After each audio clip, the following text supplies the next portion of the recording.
Isang mapagpalang umaga po sa bawat isa, higit sa ating Panginoon. Ang live devotion po na ito ay manggagaling po sa Door of Faith Church Balagtas sa pangunguna po ni Pastor Efrain Nieto. At bago po ang lahat, patuloy po na umpisahan po natin ang ating umaga sa pagpupuri at patuloy na pagtaas sa dakilang pangalan ng ating Panginoon. Kaya naman po sa umaga pong ito, atin pong awitan ng ating Panginoon, huwag mangamba.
Aming Panginoong mabuti, aming Diyos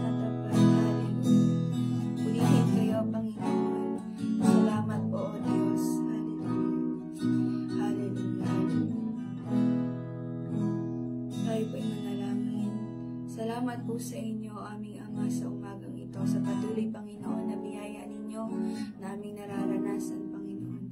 Sa buhay at kalakasan, Panginoon, ay pinagkaloob niyo po sa amin. Salamat po, Panginoon. Sa patuloy, O Diyos, na pagpapala, O Diyos, na pinagkakaloob ninyo sa amin. Sa patuloy na pagiging tapat sa inyong mga pangako, Panginoon. Salamat po. Walang ibang dapat kami papurihan, pasalamatan, Panginoon. Itaas ang pangalan kung hindi kayo aming nag-iisang Panginoon. Hallelujah. Lord God, sa umagang ito, Panginoon, kami po'y humihingi ng pagsama ninyo, Panginoon.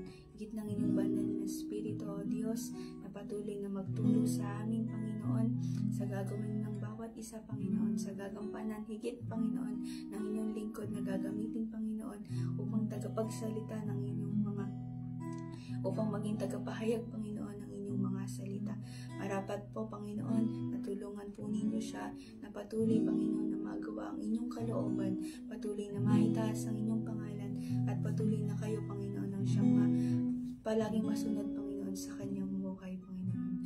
Salamat po, O Diyos, sa inyo, at patuloy na hiningi din po namin, Panginoon, ang karunungan, O Diyos, na nagmumula sa inyo upang patuloy, Panginoon, namin matanggap ang inyong mensahe at patuloy na maging pagpapala sa bawat isang makakapakinig nito, Panginoon. Salamat po, O Diyos, sa inyo. Ito pong aming pagsamot panalangin sa tanging pangalan ng inyong anak na aming Panginoong Hesus. Amen. Amen. Sa mapagpalang umaga po muli sa ating Panginoon at higit sa bawat isa na nanonood po ng live. At ngayon po ay tinatawagan ko na po ang maghahayag po ng salita ng Panginoon, Pastora Maricel Nieto.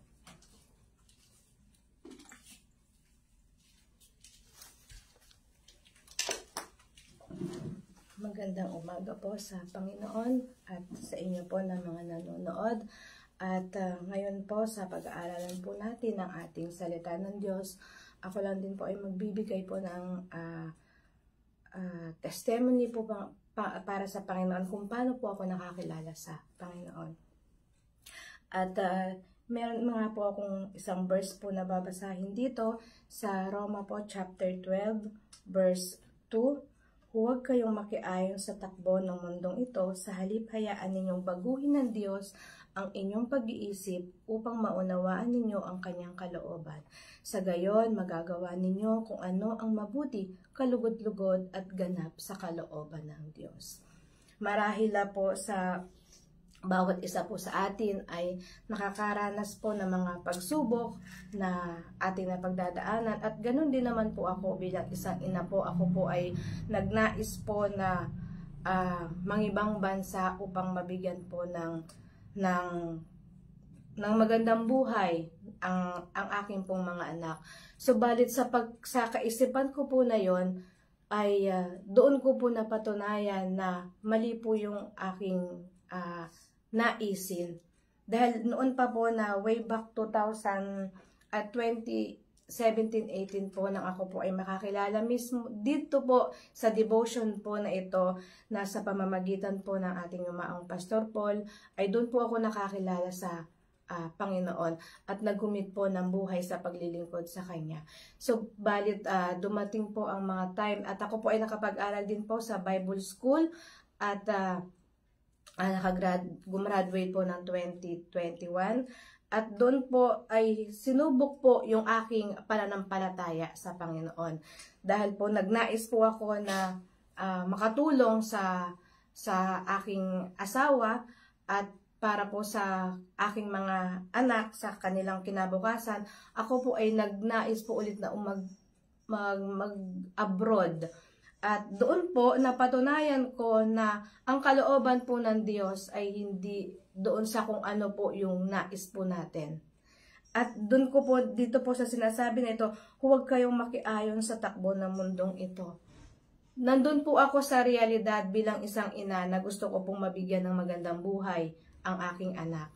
So, balit dito po sa kanyang mga salita, napatunayan ko po na yung pamantayan ng isang magulang po dito na mabigyan ng magandang buhay ang kanyang mga anak ay hindi po yun yung pamantayan na gusto ng Diyos para sa atin. Dahil po ang pamantayan ng Diyos ay ang mabigyan ng buhay na walang hanggan. ang kanyang mga anak. Na sa pag-alis ko po ng bansa, akala ko po yun po yung makakabuti para sa akin at para sa aking mga anak. Doon po nagkaroon po ng maraming problema po na dumating sa buhay po naming mag-asawa, pati po sa aking mga anak. At yung pong aking anak ay nagkaroon na iba po ng landas. At doon ko po napatunayan na yung kagustuhan ko po na mabigyan ng magandang buhay ang aking mga anak, ay doon naman po naliligaw ng landas yung aking anak. Na kung sino po yung aking yung ninanais ko po na mabigyan siya ng magandang kinabukasan, yun din po yung napabago po yung kanyang buhay. Kaya po, yung pong sinasabi po ng mga pastor noon dati, ay ngayon ko po nararanasan at ngayon ko po napapatunayan na ang salita po ng Panginoon ay totoo at wagas. Dahil po yung kagustuhan ko na mangyari po yung sa mga anak ko ay hindi po nangyari sa isa kong anak. Dahil nga po siya ay nagbago po ng ibang pananampalataya. Pero salamat po sa Panginoon dahil ang Panginoon na pinaglilingkuran natin ay buhay at totoo. Sa panahon po na ako po ngayon ay naririto ulit sa Pilipinas upang muli po bilang isang lingkod po na nagkamali sa aking desisyon noon, na patuloy po na ngayon na binabago ng Panginoon. Salamat po sa kanyang paggabay. Sabi nga po ng salita ng Panginoon, tayo po ay hindi naman po perpekto at isa po ako na hindi rin po ako perpekto. Subalit ang Diyos po na pinaglilingkuran natin ay perpekto. Ang Diyos po na pinaglilingkuran natin ay tapat at totoo. Na sa bawat pagkakamali po natin, doon po ipinare-realize sa atin na, anak, lumapit ka sa akin. Anak, halika. Namamali ka na ng landas. Sa mga pinagdaanan ko po doon, sa mga pinagdaanan po na pagsubok ng aming pamilya, doon po namin nakikita kung gaano po katapat ang Panginoon. Na kung saan mas gusto ko po na mabigyan ng magandang buhay ang anak ko, yun din po yung ginamit sa akin ng Panginoon para po ako ay matauhan at para po ang kanyang mga salita, sabi nga po dito, sa halip hayaan ninyong baguhin ng Diyos ang inyong pag-iisip upang maunawaan ninyo ang kanyang kalooban. Ito po ipinaalala sa akin, ang kalooban ng Diyos na maglingkod sa kanya ay sa pamamagitan lang po ng salita ko lang na hindi ko napatunayan. Dahil ang sabi ko po, magagamit din naman po ako ng Panginoon. Yun po yung pinarealize sa akin ng Panginoon na sa bawat paglilingkod po natin, hindi po tayo yung nasusunod. Kundi po ang Diyos na buhay, kung ano po yung gusto niya sa buhay po natin. At yun po yung nais pong ipahayag sa akin at sa akin ng Panginoon, na sa patuloy ko po na paghahangad na ganon, doon naman po nababago ang buhay ng aking mga anak dito. Nagkaroon po kami ng isang anak ko po na nasa abroad po ako, nagkaroon din po kami ng pagtatalo at nagkaroon po kami, hindi po kami nag-usap ng 1 year, pero mabuti po ang Panginoon dahil hindi po niya hinayaan na tuluyan pong mawala ang inyong lingkod sa presensya ng Panginoon. At matagal na pong pinag-pray ng aking pamilya na ako po ay makauwi ulit dito. Sa tagal po ng lagi ko sa abroad, ng 3 taon po ako doon na nag-abroad. Sa 3 taon ko po noon, doon po ipinarealize sa akin ng Panginoon lahat. Nasa kagustuhan ko lamang po. Minsan po kasi ang tao po, natural po sa atin bilang tao, na gusto po natin bilang isang magulang naman po. Mas gusto po natin na mabigyan, pero sa mali nga po na kapaparaanan yung ninais ko. Dahil ako lang po yung nasunod sa gusto ko. Ako lang po yung nasunod at pilit kong inuugnay sa gusto ko yung kalooban ng Panginoon. Pilit ko pong sinasabi sa sarili ko na ito yung gusto ng Panginoon. ito yung gusto niya. Nakatutulong ako sa pangangailangan ng kanyang iglesia, pero ang nais po ng Panginoon, maglingkod sa Kanya. At naalala ko nga po sa isang mensahe po ng Mami Mars noon dati, na mapapanatag lang tayo pag alam nating tayo ay meron. Kasi alam natin na meron tayong pera sa bangko, meron tayong monthly income na tinatanggap, pero iba po pala yung kapanatagan na ibinibigay ng Panginoon at doon po yung papasok yung ating pananampalataya. Ako po ay natutuwa din sa Panginoon sa ginagawa sa akin ng Panginoon ngayon. Yung pong aking mga anak ngayon ay naririto pong muli at nakakasama po namin na naglilingkod. At salamat po sa Panginoon na yung kagalakan po na hindi ko naranasan noon ay nararanasan ko po ngayon. Dahil alam ko po na itutuwid at itatama po ng Panginoon ang aking mga anak sa kapamaraanan po niya. Hindi po sa kagustuhan ko na may bibigyan sila ng magandang edukasyon. Opo naman na talaga namang, hindi ko naman po sinabi na hindi na mag-aral ang ating mga anak. Kaya lang po, yung pong pamamaraan ko at ang nais po ng Panginoon ay maglingkod po ako sa Kanya. Pero tinalikuran ko po dahil sa kagustuhan ko na ako po ay magamit para sa aking mga anak. At yun nga po yung laging sinasabi po sa Biblia din, sa Mateo 16 po, verse 26, sapagkat ano ba ang mapapala ng tao, makamtan man niya ang buong daigdig, ngunit mapapahamak naman ang kanyang sarili. Yun po ba? Ano naman po yung makukuha ko po doon na sweldo ko po para maibigay po sa aking pamilya, kung yung pamilya ko naman po at ako naman po ay nagkukulang sa Panginoon, at ako naman din po ay maiiba po dahil po dun po sa abroad 24 hours po yung trabaho ko, babantay po ng bata, at wala po akong oras para sa telepono. Minsan po wala po akong oras para makapanood nung bumalik po ako, dahil yung bata po na aking hinahawakan ay 24 hours po ako, at ayaw po ng amo ko na laging nasa cellphone pag nakikita niya, dahil po yung bata po ay priority. Dahil dun po sa kagustuhan ko na yon, na kulang po yung salita ng Diyos nung nandun po ako. Nagkukulang po ako para sa Panginoon. At yun naman po ay hindi nais ng Panginoon. Ang gusto po ng Panginoon ay maglingkod tayo sa Kanya, basahin po ang Kanyang banal na kasulatan. Sabi nga po sa Joshua, na pagbulay-bulayan ito, at dun po nagkulang ang inyong lingkod. Hindi ko po nagawa kung ano yung pinagagawa ng Panginoon dahil sa hangarin ko po na bigyan ng magandang kinabukasan yung anak ko. At salamat po sa Panginoon dahil po bago po mahuli ang lahat, tunay po na iginagawad po niya yung kanyang salita para sa atin.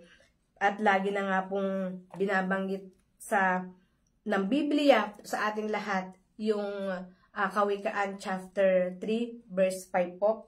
Kayawi ka magtiwala buong puso at lubusan, at huwag kang manangan sa sarili mong karunungan. Ito po yung nangyari sa akin. Nanangan po ako sa sarili kong karunungan na sa pamamagitan po ng aking magagawa, akala ko po yun ay po yung pinakamabuti. Ang pinakamabuti po pala, ang pinakamabuti po ay ang magkaroon ng relasyon sa Panginoon. At yun po yung pinakamainam na magagawa po natin. Magkaroon po ng relasyon sa Panginoon, at lalong-lalo na po yung pong mga anak natin.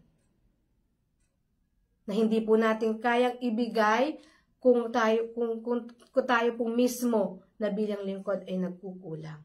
At ito po ay aking nararanasan. At salamat po sa Panginoon dahil po dito sa lugarin po ng Balagtas,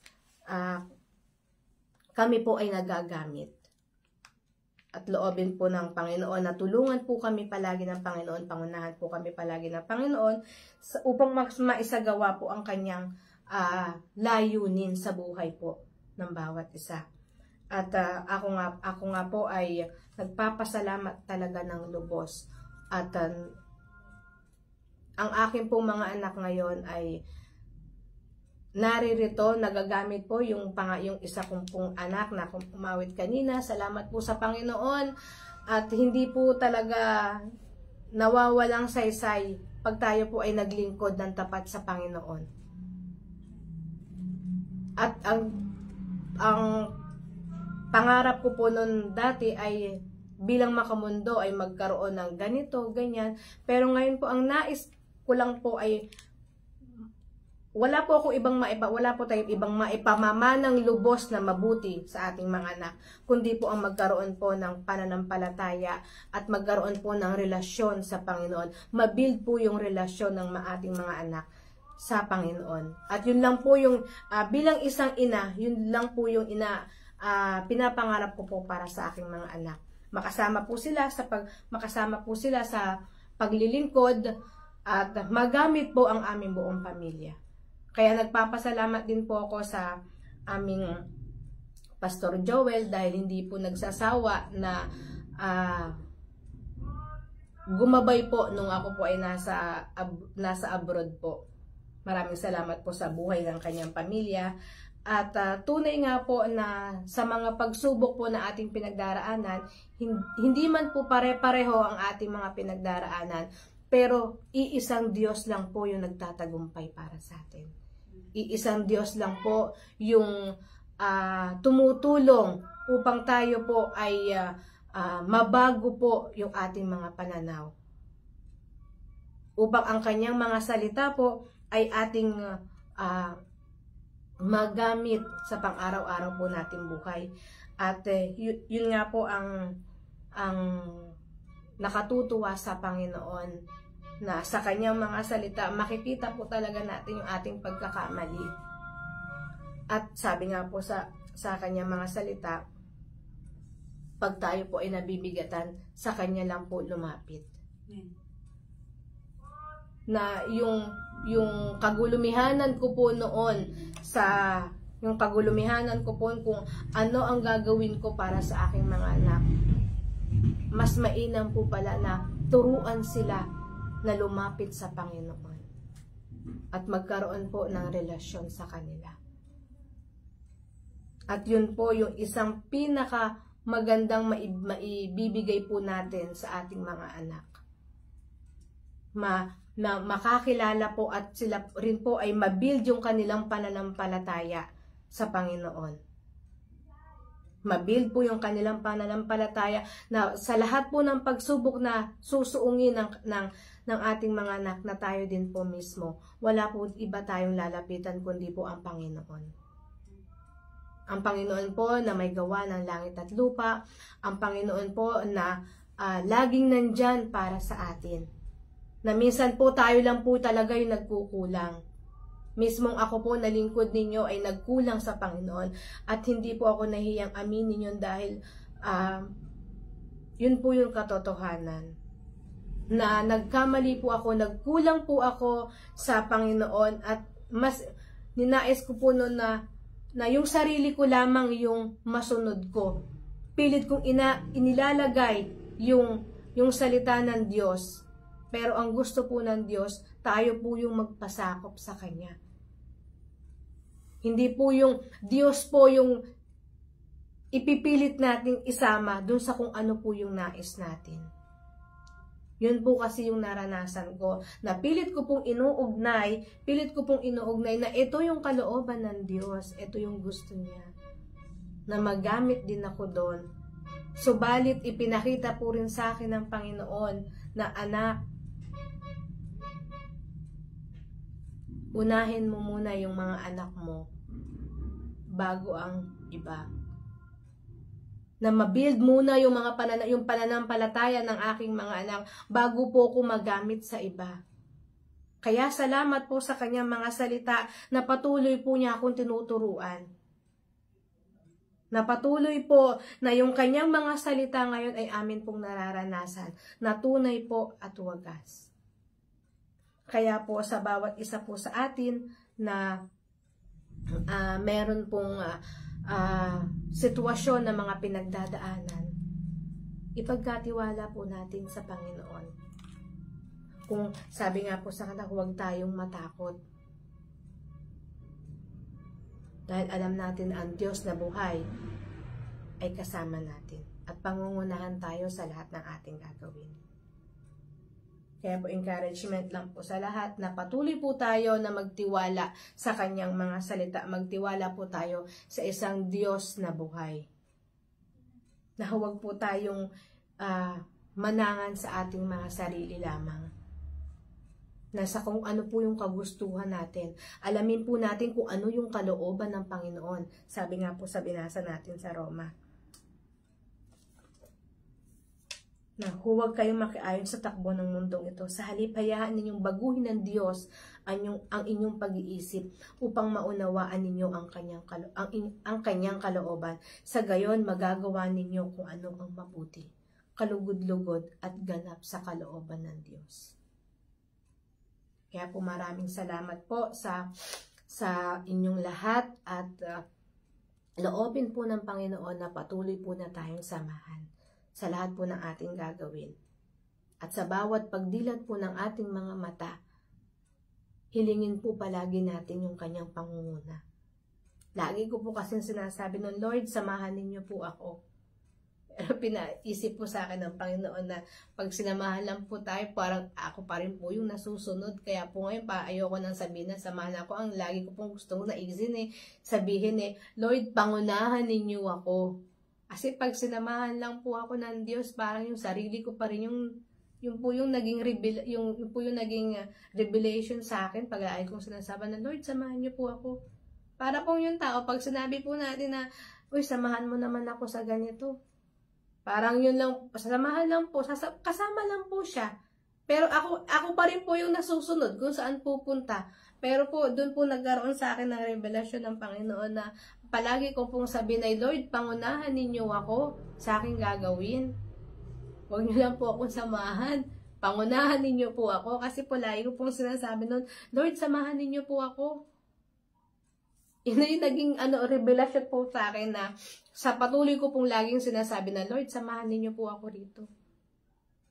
Sasamahan lang po ako ng Panginoon. Pero yung pangunguna po, ako pa rin po yung nasusunod sa gusto ko. Kaya po, sa atin po, loobin po ng Panginoon na patuloy po tayong magtiwala sa Kanya.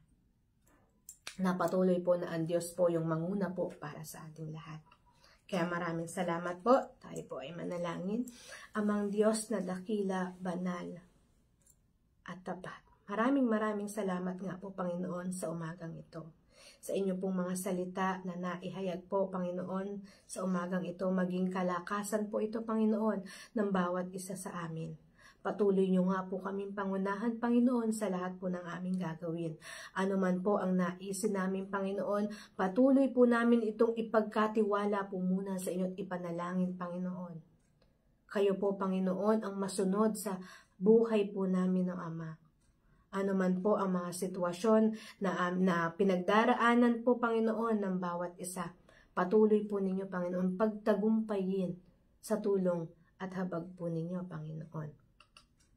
Sa umaga po na ito, pinagkakatiwala po namin sa inyo, Panginoon, ang aming buong maghapon. Patuloy po, Panginoon, ang pangunguna nyo sa amin. Dakilain po kayo, Ama. At loobin po ninyo, Panginoon, na sa lahat po ng aming gagawin, kayo po, Ama, ang maparangalan.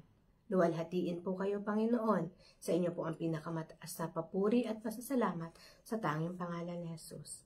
Amen. God bless po sa lahat. Maraming salamat po. Purihin po ang Panginoon sa ating buhay.